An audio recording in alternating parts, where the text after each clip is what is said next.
Welcome to the Festival of Storytellers.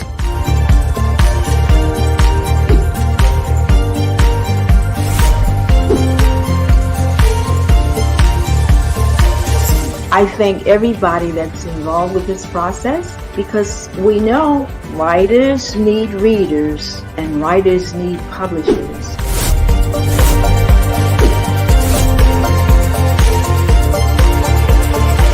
Experience is not about the publisher, it is about us, the authors.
Aloha and welcome to live author booth session. My name is Dr. Theresa and I am an author. I wrote 2 books. My first book is The Happy Healthy Revolution, a working parent's guide to achieve wellness as a family unit. And my second book is my COVID-19 diary, practical tips and scriptures for improbable times from an American doctor. So this year marks the 40th year I've been in private practice as a pediatrician. And I am very excited to discuss an important topic today. And let me go to the first slide, please.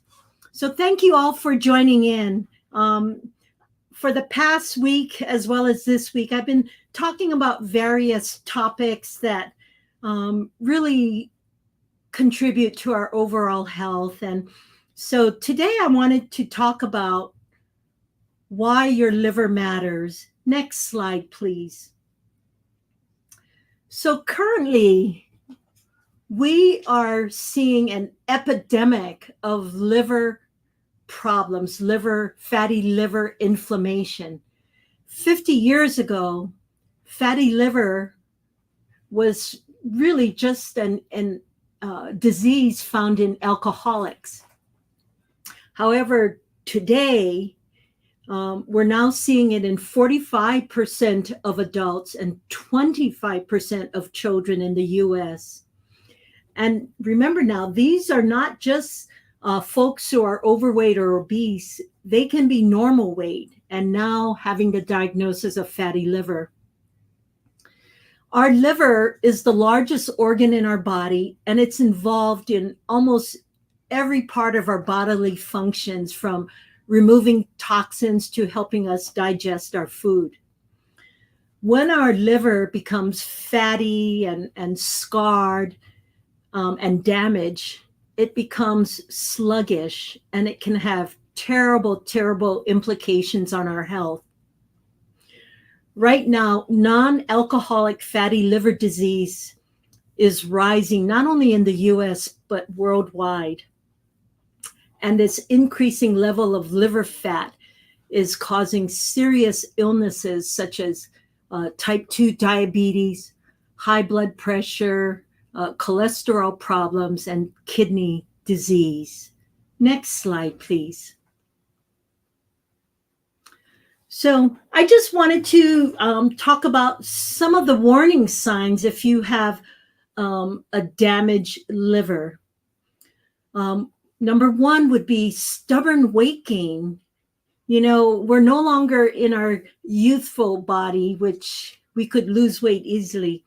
So basically, your liver, when it's damaged, um, it causes us to not metabolize our carbs and sugar as well.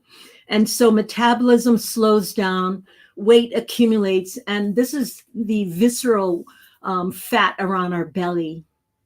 Number two, we can feel very tired and have very little energy. How many times I talk to people my age in their 60s and 70s, and they just say, I'm constantly tired. I just cannot get up and do things. So when our liver cannot remove the toxin, this will lead to a buildup causing fatigue. Number three, a surprising one, is itchy skin. So when liver damage occurs, there's an accumulation of bile salts, and it causes very itchy skin all over the body with no visible rash. Number four, it causes some mental fog, brain fog. You feel confused and you're not as sharp, or you can't remember things as well.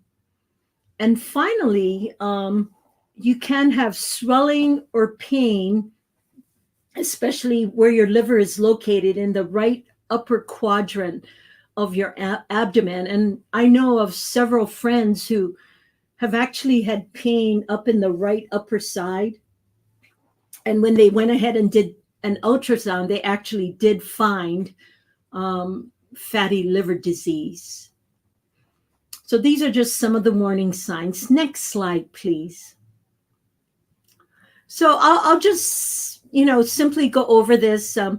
Fatty liver, you can have a little bit of harmless buildup, and fatty liver disease can go silent for many, many years. But then eventually it goes on to become a more serious problem, where the liver is now becoming overwhelmed with the inflammation, going to stage 3, which causes scarring to the liver and the blood vessels.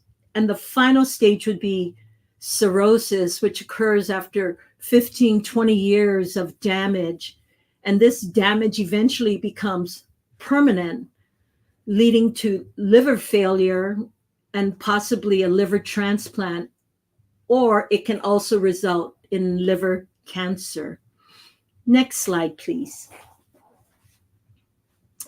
So let's kind of look at maybe what is the main culprit.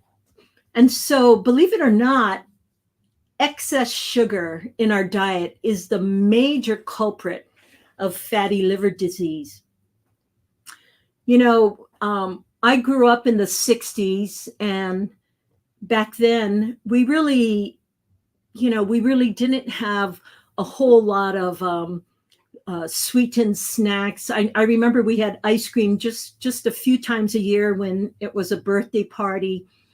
But nowadays, when you look around, it's sugar galore everywhere you turn.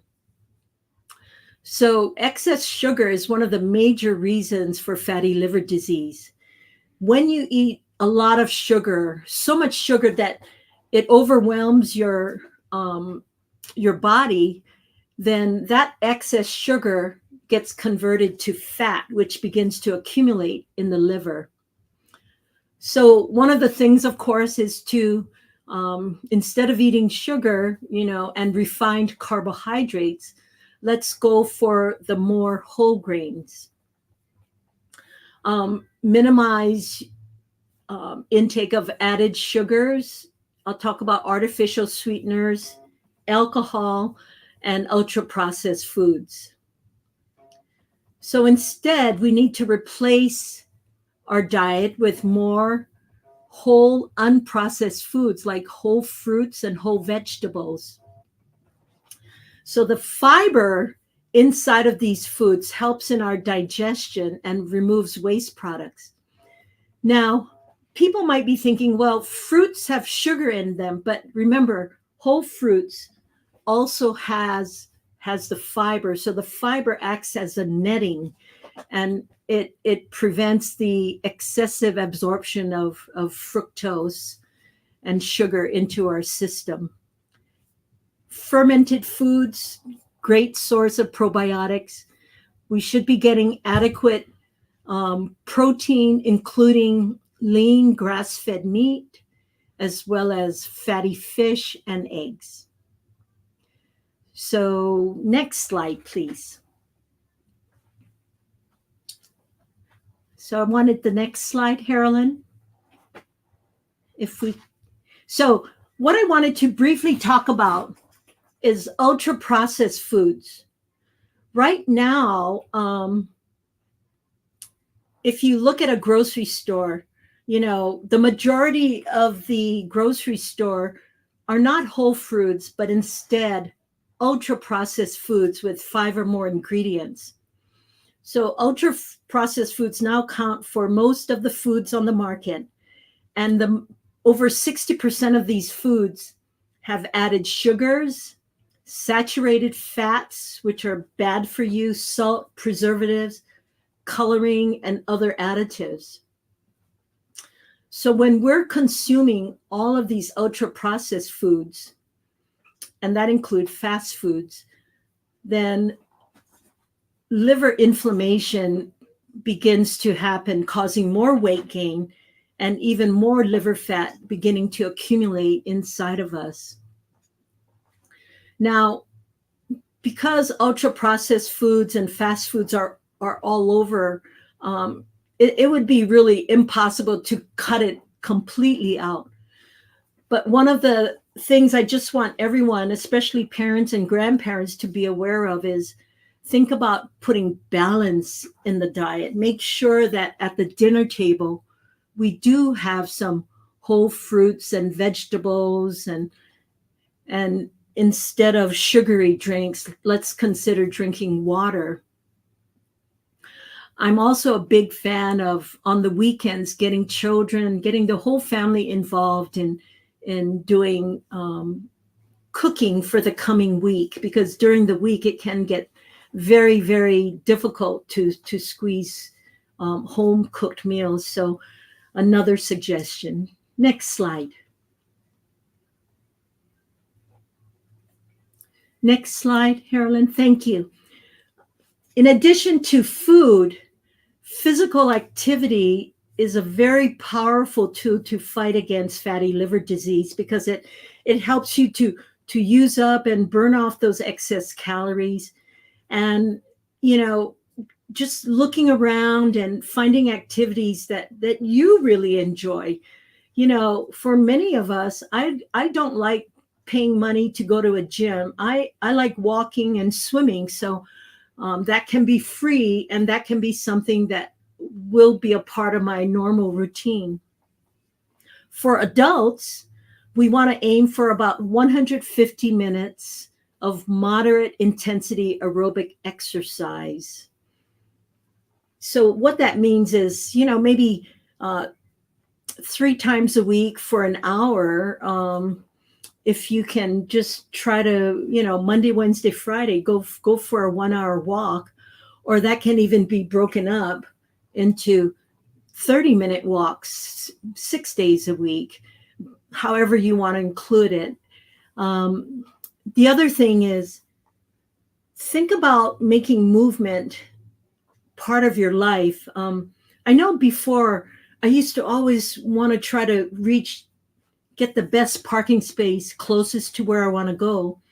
Now I look at it, I'll park maybe in areas that are not the closest to the store I want to go, but say, you know what, today I didn't get much walking, so let me go ahead and do a little more walking. Or if it's 1 or 2 flights of stairs, instead of taking the elevator, I make it a part of my routine to try and use stairs when I can. Next slide, please. Additionally, we don't think about this, but mental stress affects not only our brains and our emotion, but it also affects our body, including our liver. So when a little bit of stress, which I talked about yesterday or on Monday, a little bit of stress, acute stress that we can take care of is actually good for our body. But when this acute stress begins to become repeated, or it's very difficult to solve, this chronic stress will trigger the release of our adrenaline and cortisol, and that affects inflammation within our body, which in turn affects our liver. So again, the other important aspect of stress management is making sleep a priority. And adults in general should get 7 to 9 hours of uninterrupted sleep. So everything kind of is related to one another. We need to be eating healthy. We need to be exercising. We need to be managing our stress. And again, when I was younger, no one taught us about stress management, but I really want you to think about going to YouTube or reading up more, or talking to people who have mastered stress control through breathing, relaxation technique, mindfulness. And again, the other thing is taking care of yourself, making that time to look at your own health and take care of your health, because without your health, you will not be able to help others. So on Monday, I did talk about the physiologic sigh. So for those of you who were not at this meeting, this physiologic sigh is a wonderful way to immediately decrease your heart rate, activate your parasympathetic nervous system, and just relax, have a overall body relaxation. So I'd like to just take a minute to kind of review that again. The physiologic sigh is 2 quick, brisk inhalations through the nose, and then a longer exhalation through the mouth. So let me demonstrate that. It would look like this.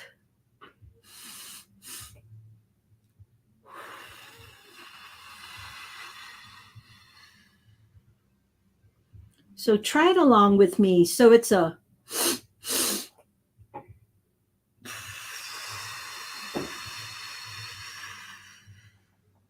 so inhale through the nose, exhale through the mouth. We'll try it one more time.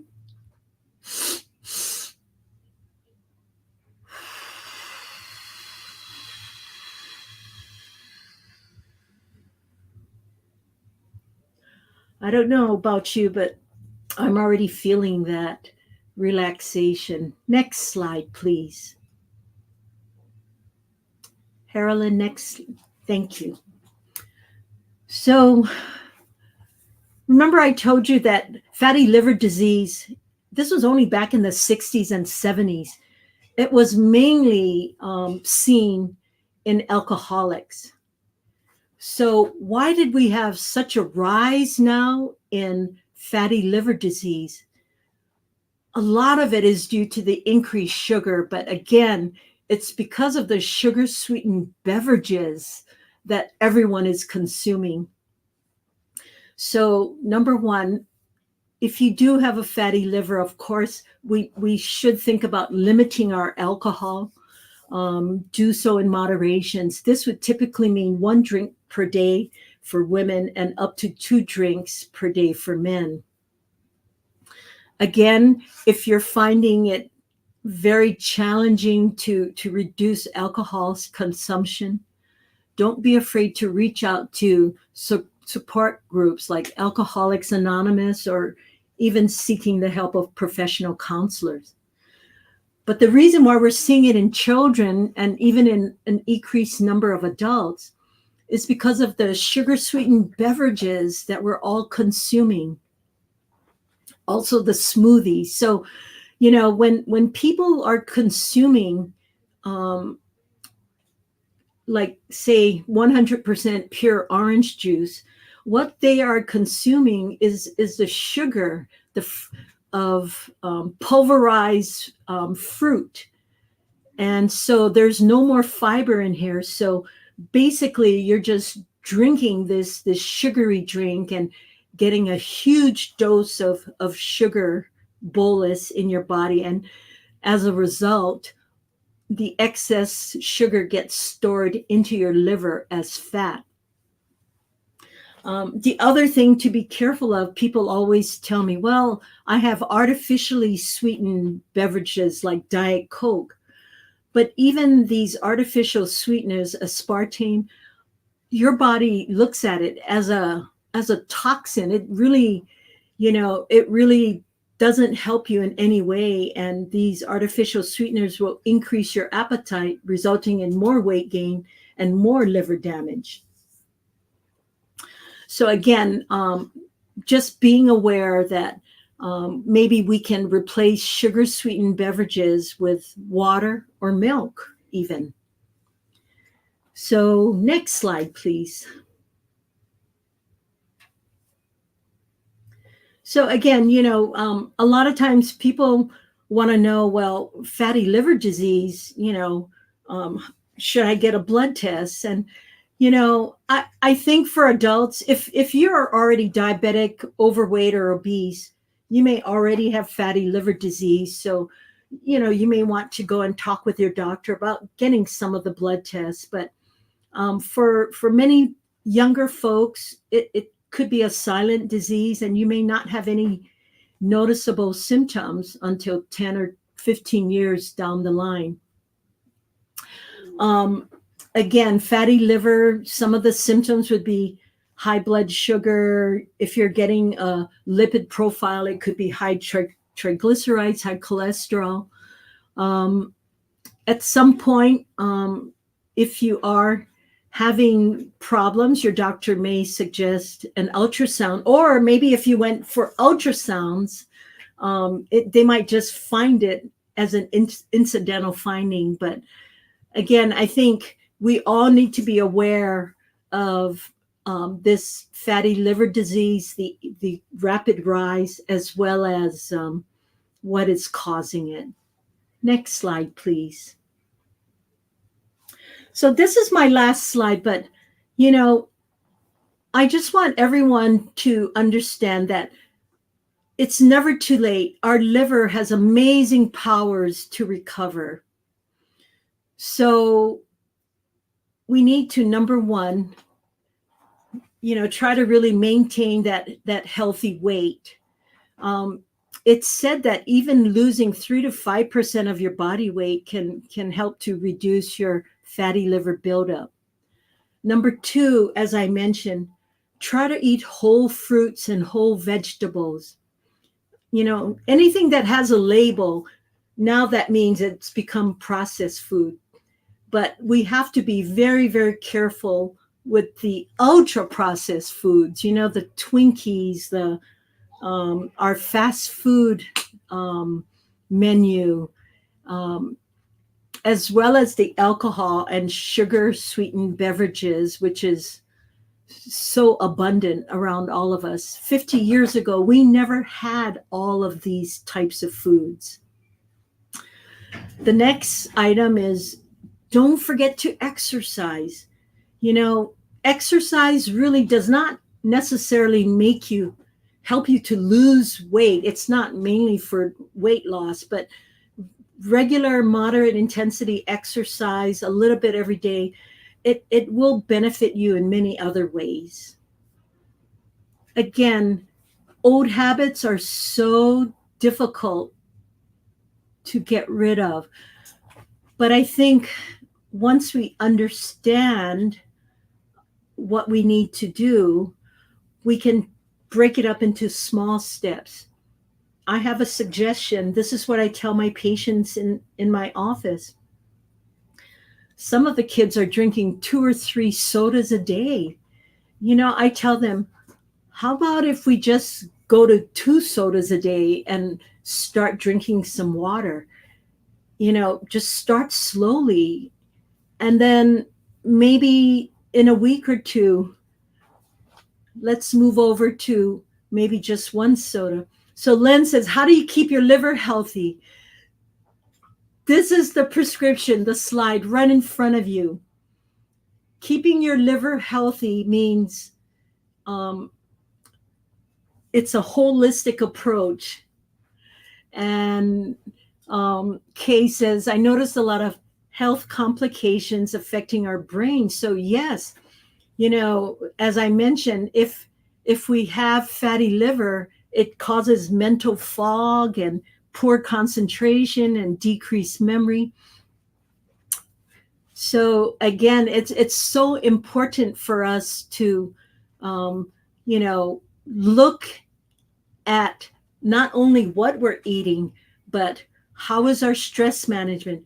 Are we moving daily?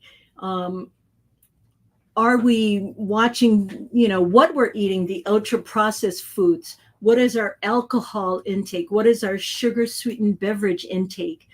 So I'm looking at parents and grandparents, especially. You guys are the leaders in the family. Our children are watching us constantly. So we need to show them, no, we need to get back to what it used to be. And again, old habits are very, very difficult. So we just need to take it one step at a time and start to make some changes. So anyway, tomorrow I wanted to announce I'll be here tomorrow, Thursday and Friday. So I will be talking about intermittent fasting tomorrow. Just a wonderful, wonderful tool that you can use to lose weight and just get more overall health. And then on Friday the 2nd, I will be talking about choices and how do we accomplish the goals that we have set. Want to remind everyone that I'll be the moderator of a roundtable discussion. And this will be on Friday, February 2nd from 1:30 to 2:30 p.m. Eastern Standard Time. I would also like to share with you, my website is www.authorteresawee.com. And you can access my 2 books there, or you can go to amazon.com as well.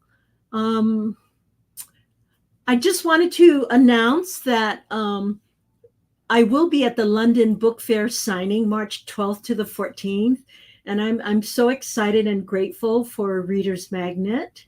And I think I'm just so happy that some of you could come on, take a look at some of the previous ones. Kathy says sugar-free carbonated drinks. Again, I think when you say sugar-free carbonated drinks, if it has artificial sweeteners, I'm not a big fan. But if it's just like sparkling water or some carbonation without sugar, go for it. But anyway, thank you for all of your input. And as I mentioned, liver health problems, it's becoming something that's becoming more of a problem. Eleanor says, can fast food be healthy? When my children were little, I would go and buy the $1 hamburger from McDonald's, and I'd bring it home and I'd give the kids and my husband a salad with cut up fruit, a glass of milk. So it's you can make it, you can think outside the box. And I think it's just being more aware of what we are putting in our mouths. So that would be one suggestion. But in general, fast foods aren't the best, but it goes back to prioritize your time and using the weekend for shopping, cooking, and planning.